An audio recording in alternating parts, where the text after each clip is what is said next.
di Bandung. Nah, itu juga salah satunya karena kita kepengen teman-teman yang memang sudah nggak kerja lagi karena udah keburu kita rekrut gitu kan, tapi terpaksa harus kita pospon. Akhirnya kita pikir ya udah deh kita buka sebagai artinya di satu sisi kita juga pengen bantu mereka yang udah nggak kerja lagi sebelumnya, dan terus juga pas kemarin tuh pas banget berapa hari kemudian tuh PSBB ya, PSBB di Bandung, terus puasa juga gitu kan, puasa juga.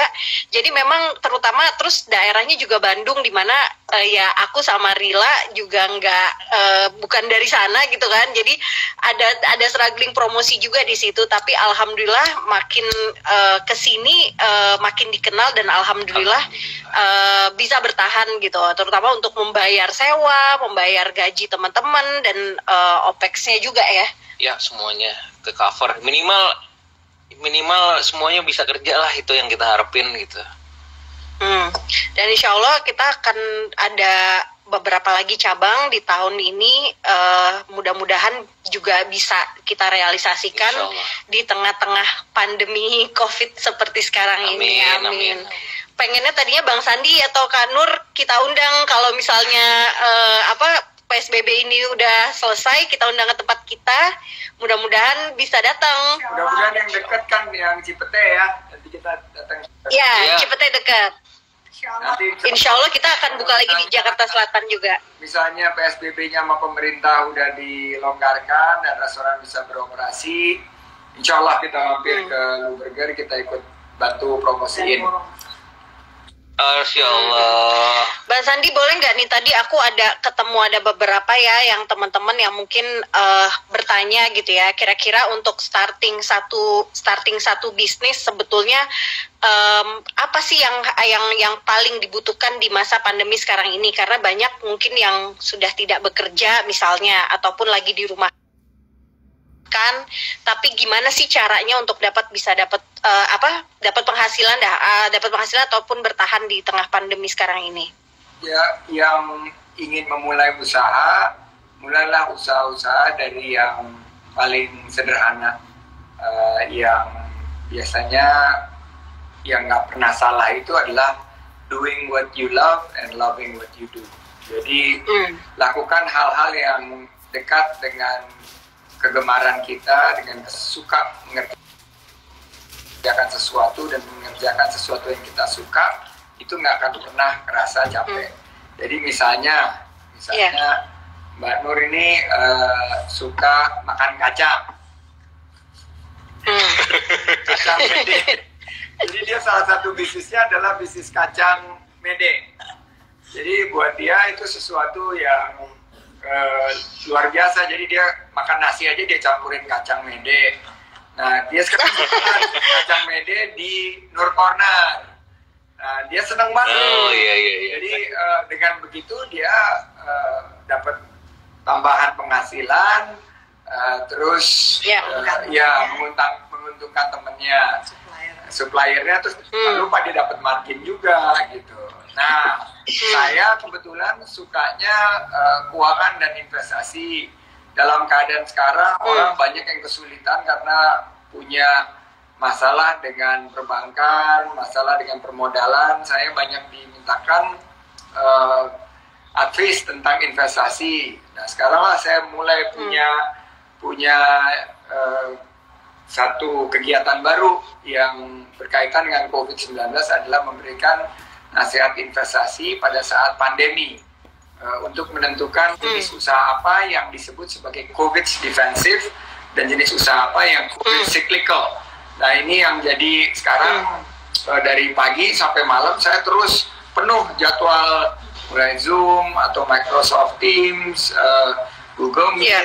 Itu perusahaan-perusahaan minta masukan harus melakukan apa dalam keadaan seperti sekarang. Jadi hal-hal yang sangat simpel yang dekat dengan hati kita itu kalau kita kemas dengan baik, dengan tekad yang kuat, insya Allah bisa mendatangkan penghasilan buat kita walaupun dalam keadaan sesulit apapun. Yakin di balik setiap kesulitan ada bahagia, ada kemudahan. Dan Allah tidak akan menguji satu kaumnya dari luar kemampuannya. Ustadz nih jadi ustadz. Oh, jadi ustadz nih. Lama-lama jadi ustadz nih Kak Nur. Kemarin bilang just do it, mulai aja dulu. Jangan terlalu banyak dipikirin, lakukan dulu dengan terbaik, dengan perhitungan yang matang. Insya Allah, kalau kita kerja keras, kerja cerdas, kerja tuntas, rezeki tidak akan tertular dan kita ikhlas menerimanya. Rezeki pasti tidak akan tertukar. Mudah-mudahan akan mendapatkan kesuksesan. Amin, amin ya robbal alamin. Sama ada satu lagi Bang Sandi, pertanyaan titipan dari temanku. Misalnya dia masih kerja kantoran, sebetulnya dengan adanya pandemi seperti sekarang ini kan resiko untuk dirumahkan tuh bisa jadi gede juga gitu kan resikonya gitu.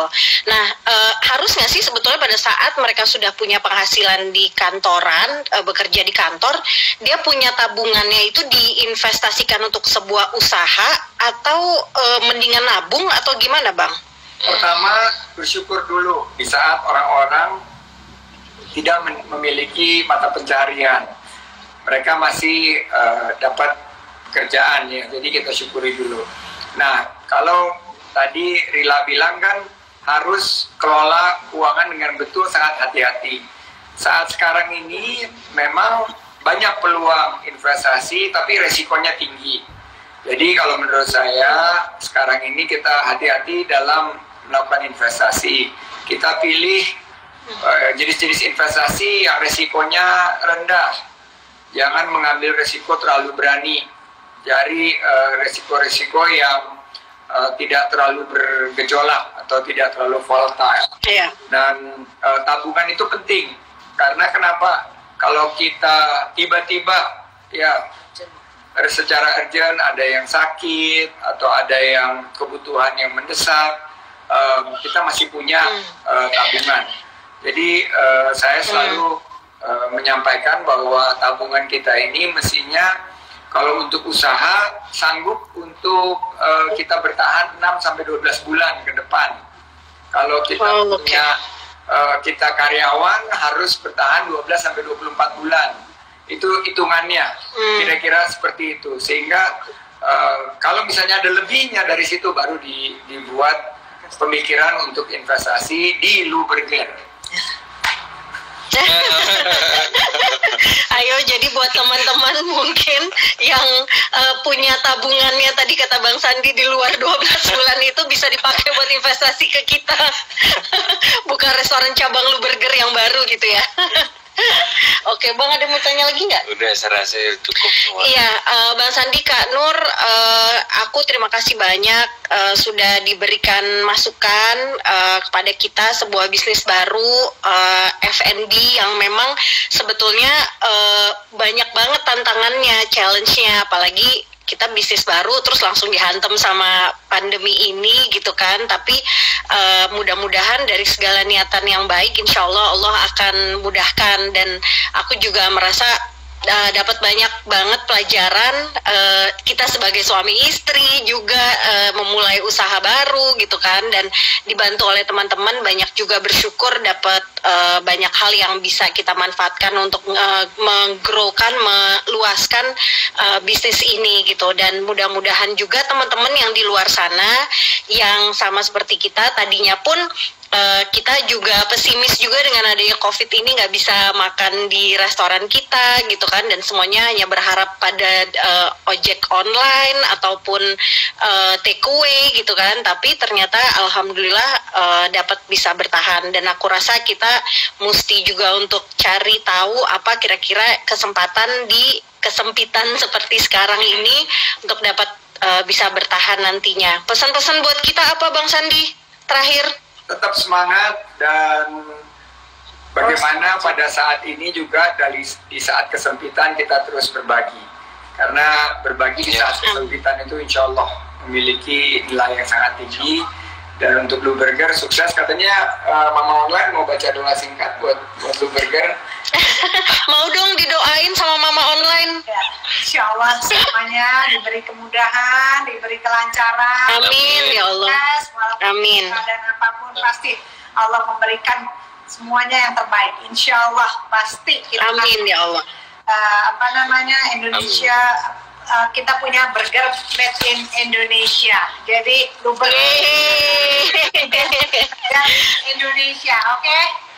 Maju terus. Oke, terima kasih banyak. Ya. Terima kasih banyak Bang Sandi Terima dan kasih, Bang. Kak Nur atas waktunya. Teman-teman juga dimanapun berada sudah melihat live kita. Insya Allah mudah-mudahan dari sini menjadi semangat dan motivasi buat kita semua, sukses terus, dan semoga pandemi ini juga cepat selesai dan kita Amin. semua sehat-sehat, Amin. bisa ketemu lagi Amin, ya Allah. Amin. seperti biasanya, seperti sebelumnya. Amin. Bang Sandi, Kak Nur dan anak-anak juga sehat. Dan insya Allah bisa silaturahim lagi Dan secepatnya. ditunggu burger Jack Makasih ya Bang. Siap. Makasih ya Bang dan Assalamualaikum. Kak Nur. Assalamualaikum warahmatullahi wabarakatuh. Salam. Tadinya mau kasih